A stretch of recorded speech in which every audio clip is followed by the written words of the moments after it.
दुनिया की सर्वाधिक जनसंख्या वाले देश चीन के पीछे भारत की रफ्तार जारी है। भारत में मृत्यु दर के मुकाबले जन्म दर की संख्या बढ़ रही है।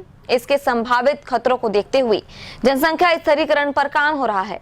सरकार के निर्देश पर 24 जुलाई तक 2 चरण में इस पर काम होना है।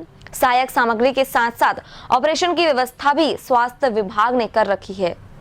स्वास्थ्य विभाग की ओर से जनसंख्या नियंत्रण को लेकर जागरूकता की कड़ी में प्रचार रथ चलाया जा रहा है। इसका उद्देश्य लोगों को जनसंख्या पर अंकुश लगाने के लिए प्रेरित करने का है। एक पखवाड़े तक इस प्रकार की कोशिश शहरी और ग्रामीण क्षेत्रों में की जाएगी।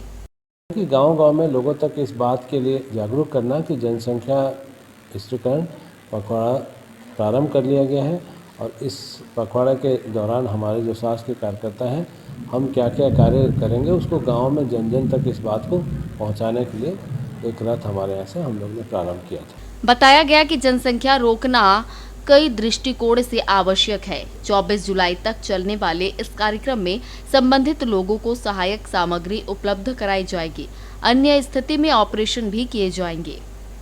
11 से लेकर 24 जुलाई तक हमारा ये काम है। जो हमारे स्वास्थ्य केंद्र है, हमारे जो CSCs हैं, वहाँ पर CTT के ऑपरेशन और VT के ऑपरेशन करना और साथ ही साथ इस दरमियान जिन लोगों को अस्थायी साधन की आवश्यकता होगी वो उसके बारे में बताना और उपलब्ध कराना, और जिनको ऑपरेशन की आवश्यकता है, जो परमानेंट विधि होती है, उससे उसको करना।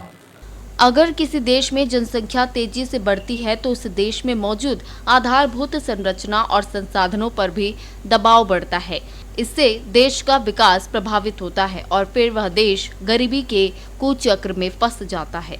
माना जा रहा है कि पिछले कुछ वर्षों में मुफ्त की योजनाओं के कारण भी जनसंख्या वृद्धि हो रही है, क्योंकि जनसंख्या बढ़ाने वाला वर्ग यह समझ लेता है कि ऐसे सभी लोगों के लालन पालन की जिम्मेदारी कुल मिलाकर सरकार की है।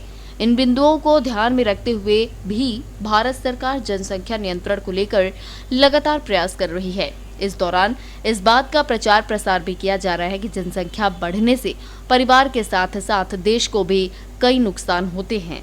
दुनिया में ऐसे कई उदाहरण मौजूद हैं और इनसे सबक लेने की जरूरत है। ग्रैंड एशियन न्यूज के लिए पवन तिवारी के साथ तरुण मिश्रा की रिपोर्ट।